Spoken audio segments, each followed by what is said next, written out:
Quero convidar você, assentado mesmo como está, a abrir a palavra do Senhor no Evangelho de Mateus, Evangelho de Jesus Cristo, segundo escreveu São Mateus, capítulo 22, dos versos 23 ao 33. Evangelho de Jesus Cristo, segundo escreveu São Mateus, capítulo 22, dos versos 23 ao 33.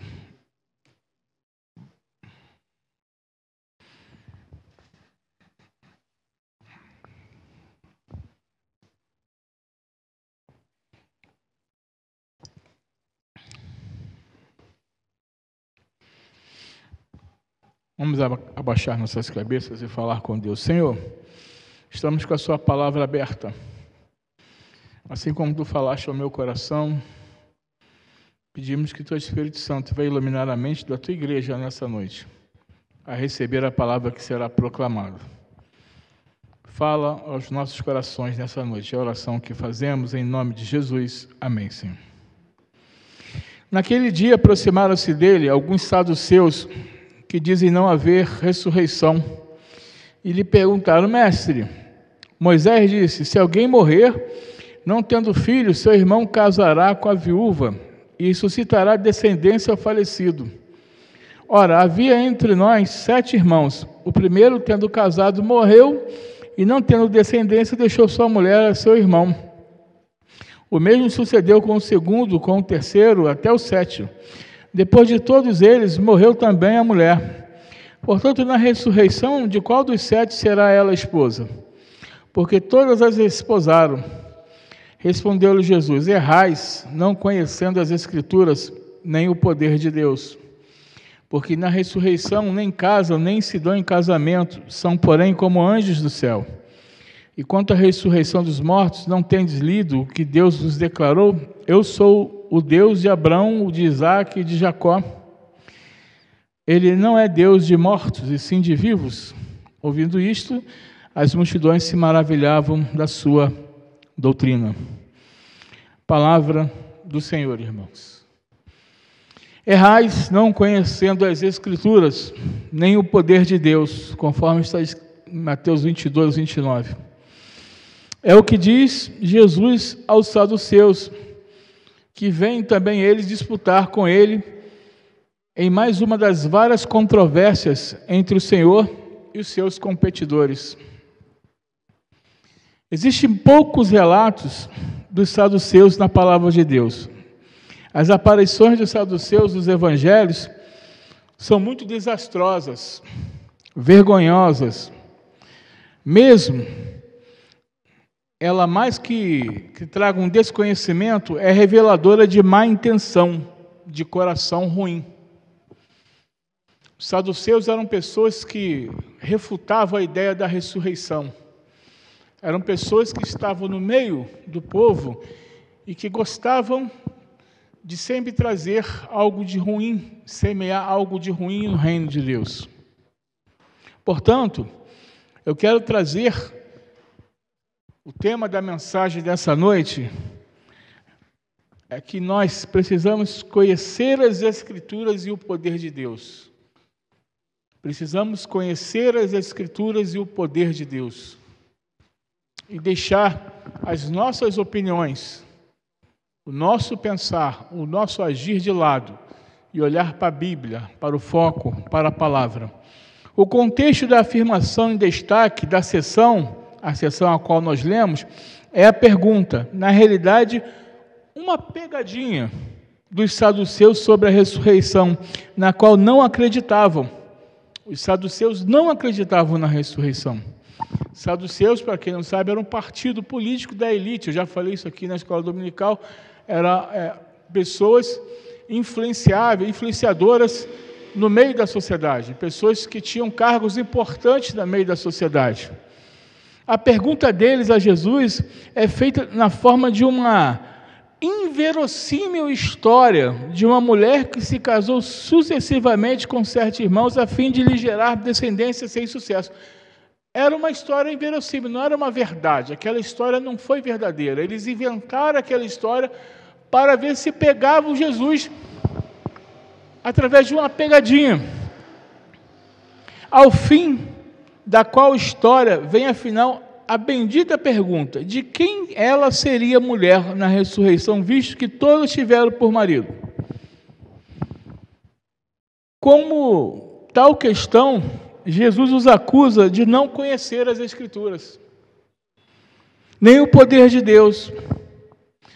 Porque quando você conhece as Escrituras, quando você conhece o poder de Deus, você busca ter intimidade com o Senhor. Quando você conhece as Escrituras, você age no temor e tremor do Senhor. Quando você conhece as Escrituras, você não fica tentando testar o conhecimento do seu irmão, do seu pastor, do presbítero. Quando você conhece as Escrituras, você mesmo vai ser um crente bereano. O que é um crente bereano? É um crente que o que o pastor fala aqui na igreja, ele chega em casa, vai lá e confere se está certo. Nós precisamos ser crentes de Bereia, bereanos. Consultar na Bíblia. Está na Bíblia? Eu creio. E não irmos atrás de falsas doutrinas, de heresias, que não trazem benefício nenhum para a nossa vida espiritual. Nós precisamos olhar para a Bíblia e entender que eu preciso conhecer as Sagradas Escrituras. Eles não eram membros de um corpo de Cristo. Os saduceus não eram membros. Eles tinham interesse em prejudicar Jesus. Eles tinham interesse de falar mal de Jesus. Eles tinham interesse de, vamos dizer assim, queimar a imagem de Jesus diante da sociedade. Muitas das vezes nós fazemos isso inconscientemente. Muitas das vezes nós fazemos isso inconscientemente. Recentemente, eu vi um seriado, um documentário de um menino chamado Evandro, que morreu lá em Guaratuba, na praia de Guaratuba, no Paraná. E aí, decretou-se que a mulher e a filha do prefeito haviam matado a criança. Chegaram a essa conclusão. Quem tem... Eu não quero falar o nome da emissora para não... Mas quem tem um certo canal de stream, se quiser ir lá ver, pode ver. Caso Evandro. E aí, a população ficou irada. A população tacou pedra. A população quebrou a casa do prefeito, quebrou a prefeitura, invadiu tudo, dizia que ele tinha que morrer. E foi algo assim que reverberou no Brasil todo. Tudo porque alguém disse que foi a mulher e a filha do prefeito com mais 5 homens que haviam matado aquela criança. Olha a responsabilidade da nossa palavra. Quando nós lançamos uma palavra, colocando a vida de alguém em xeque, colocando a idoneidade de alguém em xeque, colocando aquela figura em xeque, duvidando daquela pessoa e semeando discórdia, semeando coisas ruins no meio da comunidade. E assim aqueles homens queriam fazer com Jesus. Em outras palavras, vocês não têm experiência pessoal com Deus, não têm vida de fé autêntica, vocês não passam de profissionais da religião. Isso é que são vocês. Jesus disse para aqueles homens: nós precisamos ter uma experiência com Deus, uma experiência íntima, conhecer o poder de Deus. Precisamos conhecer a palavra de Deus, precisamos conhecer o que Deus quer que nós façamos e também conhecer as Escrituras e o poder dele. É só através do conhecimento da palavra, da leitura da palavra, que eu vou ter intimidade com Deus e conhecer o poder de Deus. Nós precisamos ter experiências com Deus. Eu tenho dito isso aqui, nós precisamos ser uma igreja que tenha experiência com Deus. Nós às vezes vivemos um evangelho raso, um evangelho, como eu já falei aqui, do clube. Eu venho à igreja, ao domingo, vou lá, assisto louvor, assisto o pastor pregar e vou para minha casa segunda-feira, levo a minha vida cotidiana, volto tudo normal. Deus quer mais de você, meu irmão e minha irmã. Deus quer mais da nossa vida. Deus quer mais do nosso ser. Deus quer mais de nós. A gente acabou de cantar agora, diante do trono, Senhor, quero levar uma oferta de amor. Se não for para te adorar, para que eu nasci. Olha o que nós acabamos de cantar. E como a gente tem agido? A gente fica testando Deus. Quer testar o pastor, saber se o pastor conhece ou não conhece. Irmãos, eu não sei nada. Eu sou um servo humilde, pequeno servo do Senhor. Eu erro também. Eu canso de falar quando vou fazer as visitas, não crie expectativa em mim. Eu sou falho, eu sou um ser humano, eu sou um pecador. As suas expectativas têm que estar depositadas no Senhor Jesus. Ele nunca nos decepciona. Ainda agora, no grupo da família, meu sobrinho postou lá, uma pessoa que ele conhecia e tal, e que postou uma situação lá na rede social, estamos perdidos e tal. Eu falei, mas de quem se trata? Ah, tio, o senhor não conhece não e tal. Estou decepcionado. Eu falei, mas a gente não tem que se decepcionar com o ser humano. Nós somos podres, irmãos, nós somos miseráveis. Eu não posso olhar para você e gerar expectativa em você. Você não pode olhar para mim e gerar expectativa em mim, porque um dia eu vou te decepcionar, um dia eu vou te desagradar, um dia eu vou fazer alguma coisa que você não vai gostar. E para isso nós precisamos ter uma vida de arrependimento, de perdão, de empatia, me colocar no lugar do outro, me colocar no lugar do meu irmão. Eu já falei aqui, se você tem algum problema com alguém, vá lá e peça perdão. Se a pessoa te perdoar ou não, o problema é dela, faz a sua parte. Mas eu preciso ter experiência, eu preciso conhecer a palavra de Deus. Eu preciso ter um encontro com Deus, eu preciso ter uma vida com Deus. Errais porque não conheceis as Escrituras.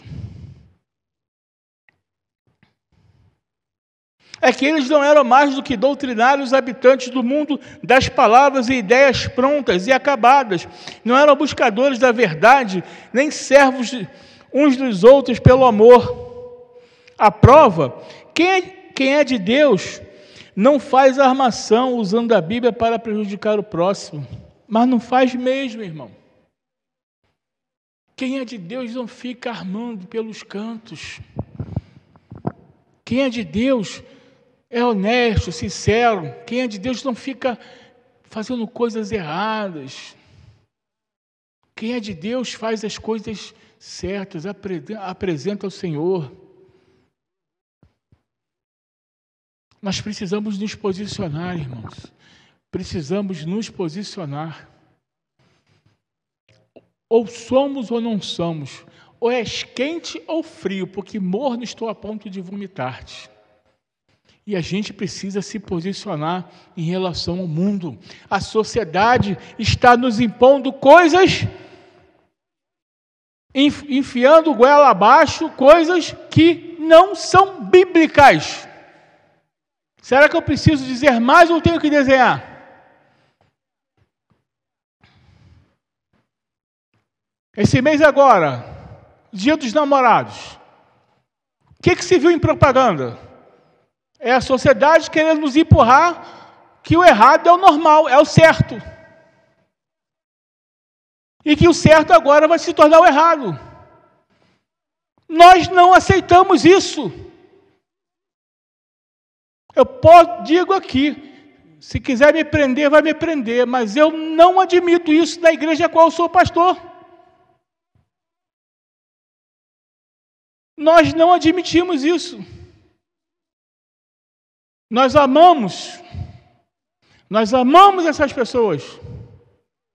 Nós amamos, mas nós não podemos concordar com a prática do que elas fazem.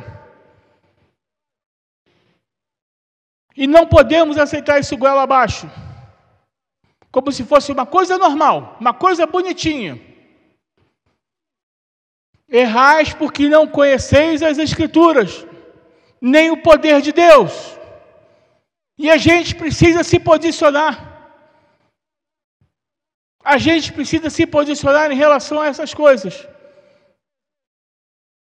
Errais porque não conheceis as Escrituras.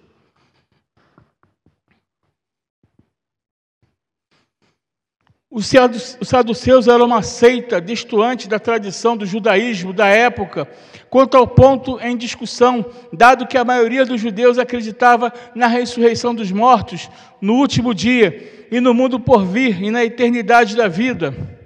A crença na ressurreição era fato de uma inovação, devia ter mais ou menos 200 anos. Naquela época, naquela altura, nenhum problema havia. A fé está sempre em busca de compreensão, e a boa teologia se aprimora, se refina com o tempo. Mas isso é o de menos. Pior é o de faltar amor e o serviço a Deus e ao próximo. A divergência interpretativa são coisas secundárias, sanáveis, com estudo e explicação se resolve, mas a vontade e a maldade só com milagre. A maldade, a coisa má, só o milagre. Jesus disse: arrependei-vos. Nós estamos em momento de nos arrepender, de chorar, de nos derramar diante do Senhor, de buscar no Senhor resposta para os nossos problemas, as nossas necessidades, as nossas adversidades. Nós precisamos viver um evangelho de arrependimento. A nossa vida não pode se resumir somente a esse culto de domingo, meus irmãos. Não pode se resumir somente a terça-feira na live que o pastor faz o estudo. A nossa vida ela precisa ser uma vida diária de oração, de adoração, de culto. Nossa vida precisa ser assim.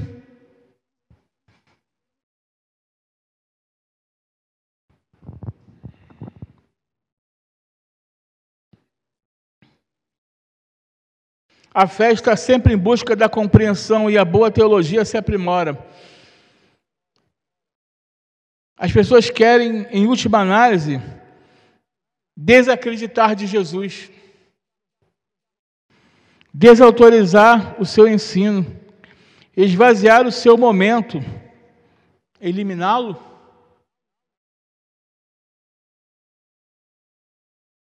Jesus, como João diz, é o nosso advogado. Jesus é alguém que nos trata com amor, com misericórdia, com compaixão. Morreu na cruz por mim e por você. Mas não zomba dele, não. Não brinca com ele, não. Porque de Deus não se zomba. De Deus não se brinca. A pessoa conhece a palavra, sabe da verdade, mas ela dá as costas para essa palavra e para essa verdade. Ela elimina Jesus da sua vida. Ela coloca Jesus de lado, diz assim: agora eu vou resolver. E a gente sabe onde isso vai dar. A gente sabe como essas coisas acontecem.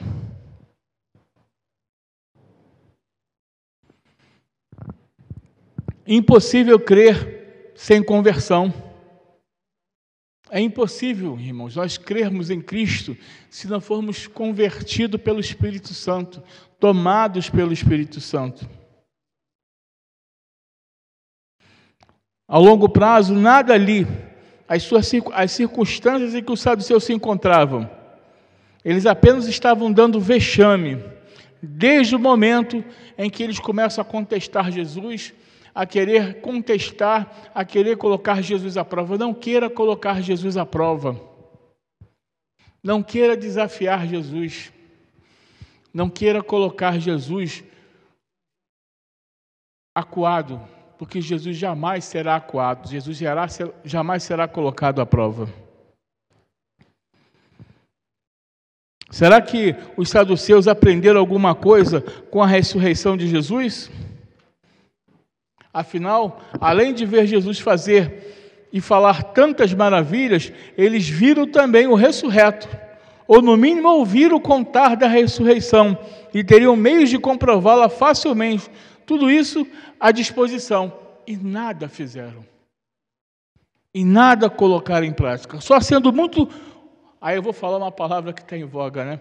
Só sendo muito negacionista mesmo para insistir na tese errada de que não há ressurreição. Tese desmentida, empírica pelos fatos. Tem que ser realmente negacionista para não acreditar que Cristo ressuscitou ao terceiro dia. Tem que ser realmente uma pessoa muito sem fé. Não duvide que tenha havido gente teimosa que dobrasse a aposta, insistindo no erro, ao invés de render-se à verdade. Seja como for, a realidade permanece a mesma. O Deus das Escrituras não é Deus de mortos, e sim de vivos. E conhecimento de Deus, de sua palavra e do seu poder não é teórico, é prático, é vivencial.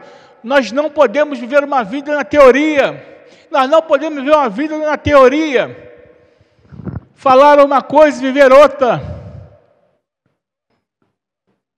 Nós precisamos viver o Evangelho na prática. Viver o Evangelho de fé na prática. Eu ando por fé, eu não ando pela razão, eu ando pela fé. E a fé é a certeza das coisas que se espera e a convicção de fatos que não se vê. Sem fé é impossível agradar a Deus. Eu preciso viver isso no meu dia a dia. Eu preciso viver isso diariamente. E as pessoas que estão ao meu redor precisam testemunhar isso de mim. As pessoas que veem isso precisam testemunhar isso da minha vida, do meu ser.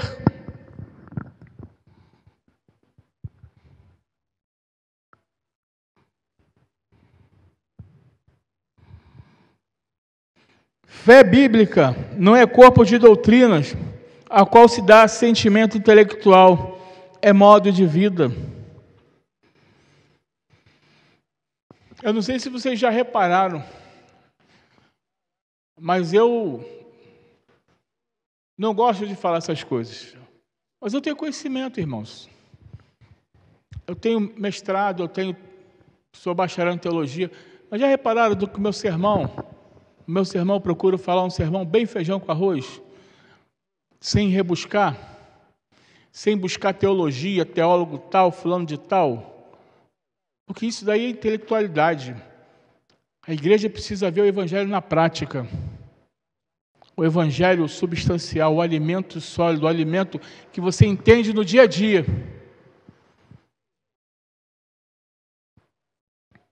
Nós precisamos viver esse Evangelho.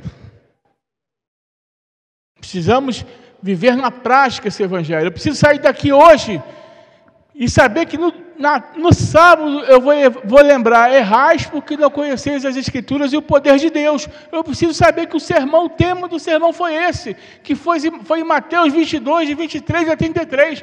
Se alguém me perguntar no meu trabalho: poxa, como é que foi o seu culto ontem? Como é que foi o sermão do pastor? Você tem que ter na ponta da língua. Mas tem gente que fala assim: eu não lembro nem o que eu comi ontem no almoço. Nós precisamos viver esse Evangelho genuíno, praticar, sair da teoria, sair da intelectualidade, sair do veja bem.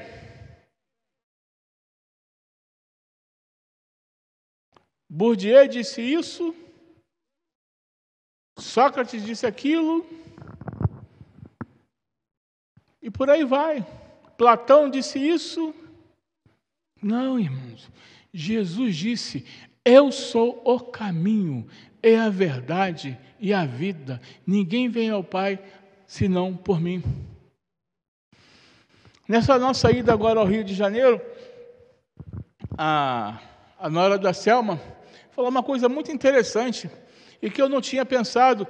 E a gente aprende com os jovens. Ela faz psicologia na UFRJ. E ela falou que tem um termo, que eu não lembro qual bem, de Freud, que não foi Freud que aplicou, mas sim Paulo. Porque o bem que eu quero, isso eu não faço, mas o mal que eu não quero, isso está sempre diante de mim. E ela falou, não foi Freud que ensinou isso. Quem ensinou isso foi Paulo. E ela falou isso na faculdade. E eu falei, caramba, legal, vou aplicar isso lá na igreja. Porque às vezes a gente fica querendo arrumar intelectuais, pessoas. Pô, quem é Freud? Um dos maiores psicólogos do século. Mas Paulo foi muito antes de Freud. O bem que eu quero, isso eu não faço, mas o mal que eu não quero está sempre diante de mim. Precisamos viver esse evangelho genuíno da verdade, da palavra de Deus, evangelho da prática. É conduta de acordo com a vontade de Deus revelada, que se resume e se cumpre no amor. É busca continuada da verdade. É prática incansável do bem, de boas obras que confirmam ou desmentem a existência da fé que se alega ter. É relação com Deus vivo e dos vivos, com o Deus vivo e com os vivos. Escritura e poder de Deus só se conhece no mundo real, das coisas e das pessoas. Nós conhecemos um Deus de vivos. Nosso Deus, Ele trata com pessoas vivas. Por isso que quando alguém de nós vem a falecer, nós já não oramos por aquela pessoa. Oramos pela família, pelos amigos, para que Deus conforte. Aquela pessoa já não é mais, não tem que ser orado pela. Acabou, o momento dela acabou, partiu. Nosso Deus é o Deus dos vivos, Ele fala para nós diariamente. E só a partir do encontro com Cristo vivo, vencedor da morte, é o único caminho para sair do erro. É a mensagem que nós deixamos nessa noite. Só a partir do encontro vivo, real, com Cristo, que eu posso sair do erro, que eu vou conhecer as Escrituras, não vou errar, porque eu conheço as Escrituras e o poder de Deus. É só através desse passo, desse entendimento, dessa vida diária, dessa maturidade cristã. Porque às vezes nós estamos na igreja há 20, há 30, 40, há 50 anos, mas somos criança. Tomamos leitinho. E nós precisamos deixar de tomar leitinho para comer coisas sólidas, viver uma vida de maturidade. A gente perde muito tempo com coisa pequena, com coisa infantil, com coisas pequeníssimas, onde a gente tem que se preocupar com coisas maiores, com o Evangelho. Vidas lá fora sedentas, querendo Deus, e nós aqui, estagnados, parados. Eu falei domingo passado, nós temos 140 membros aqui. Se cada um de nós se comprometer em pregar o Evangelho para uma pessoa sequer, uma pessoa, e discipular essa pessoa, trazer essa pessoa para a igreja, para conhecer o Evangelho, para essa pessoa ser resgatada, são 280, irmãos. Basta uma pessoa. É pedir demais? Nós precisamos repensar o Evangelho e entender que às vezes nós erramos porque nós não conhecemos as Escrituras nem o poder de Deus. E precisamos conhecer as Escrituras e assim iremos conhecer o poder de Deus. Que Deus nos abençoe.